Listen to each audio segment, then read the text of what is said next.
আমরা এখন এসইও আমাচার বইয়ের 17 এবং 18 নম্বর প্রবলেমটা সলভ করব এবং এই দুটো সলভ করতে গিয়ে আমাদের শর্টকাট ট্রিকগুলো আরেকবার একটু রিভাইজ হয়ে যাবে, ঠিক আছে?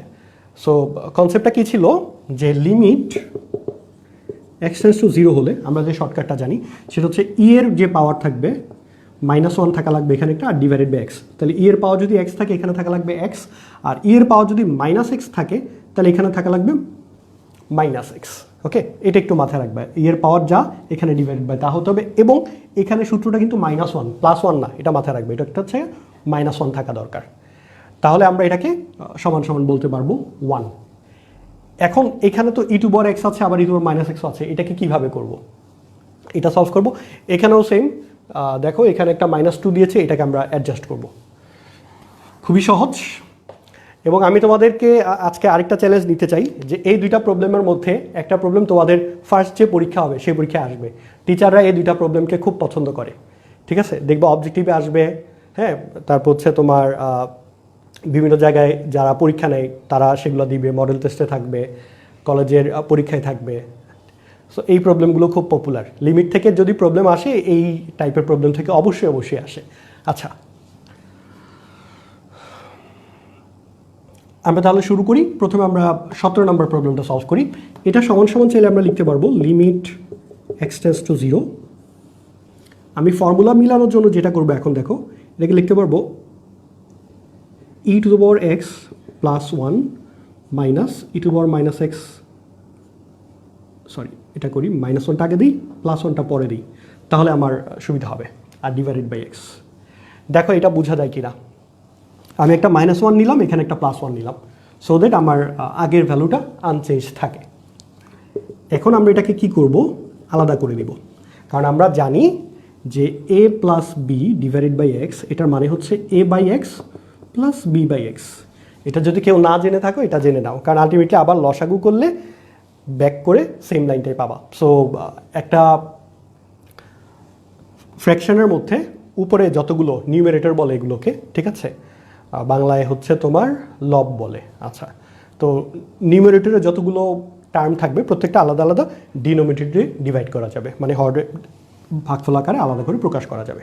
আচ্ছা, সো এই কনসেপ্টটা আমরা ব্যবহার করব এখন।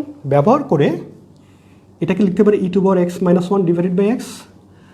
আর এখান থেকে যেটা করতে পারি, মাইনাসটা কমন নিলে, দেখো এখানে যদি মাইনাসটা কমন নেই তাহলে এটা হয়ে যাবে e to power -x -1 divided by x.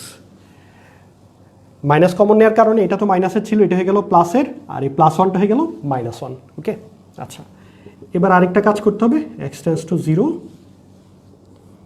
E to power x -1 divided by x. এই মাইনাসটাকে নিচে দিয়ে এখানে দিয়ে দিব প্লাস, আর নিচে আসতেছে -x E to power -x -1। দেখো এই জায়গাটায় একটু ট্রিক অ্যাপ্লাই করেছি, আমি আরেকবার বুঝাবো।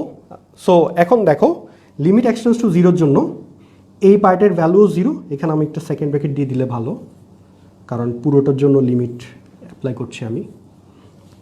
তাহলে এই ব্র্যাকেটগুলো কিন্তু ইম্পর্টেন্ট, মাস্ট, তোমরা এই দুইটা ব্র্যাকেট দিবা, হ্যাঁ, কারণ লিমিটটা হচ্ছে পুরো এক্সপ্রেশনটাতে অ্যাপ্লাই করা হচ্ছে।